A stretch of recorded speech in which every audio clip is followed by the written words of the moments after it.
Praise lord. దేవుడు మనకి ఈరోజు ఇస్తున్న వాగ్దానాన్ని గమనించినట్లయితే హబక్కూకు గ్రంథము 2వ అధ్యాయం 3వ వచనం, అది తప్పక నెరవేరును, తప్పక జరుగును. ప్రియ దేవుని బిడ్డలారా, దేవుని యొక్క కార్యం అనేది దేవుడు తప్పకుండా నీ జీవితంలో జరిగిస్తాను, తప్పకుండా నీ జీవితంలో నెరవేరుతుంది అని దేవుని యొక్క వాక్యం సెలవిస్తుంది.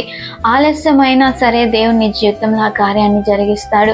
నువ్వు అనుకుంటూ ఉండవచ్చు, దేవుడు నా జీవితంలో కార్యాన్ని జరిగించలేదు, ఆలస్యం అవుతుంది, నన్ను మర్చిపోయాడేమో అని. కానీ ఆ విధంగా దేవుడు చేయడు. కానీ ఆలస్యం అవుతున్నా సరే నువ్వు దాని కొరకు ఎదురు చూడు.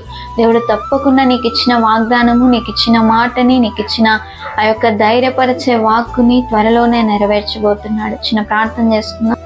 మహాప్రేమ గల తండ్రి, పరిశుద్ధులైన దేవ, ఎంతమంది అయితే ఈ వాగ్దానాన్ని వీక్షించారు, ఈ వాగ్దానాన్ని వారు ఎలా నెరవేరుస్తున్నామని యేసు నామంలో ప్రార్థిస్తుంటున్నాము తండ్రి. Amen, amen. ప్రతిరోజు యొక్క వాగ్దానాన్ని అందరూ వీక్షించండి. సిస్టర్ దివ్య డేవిడ్ అనే యూట్యూబ్ ఛానల్ని సబ్స్క్రైబ్ చేసుకోండి. ఫేస్బుక్ పేజ్ని లైక్ చేయండి, ఫాలో అవ్వండి.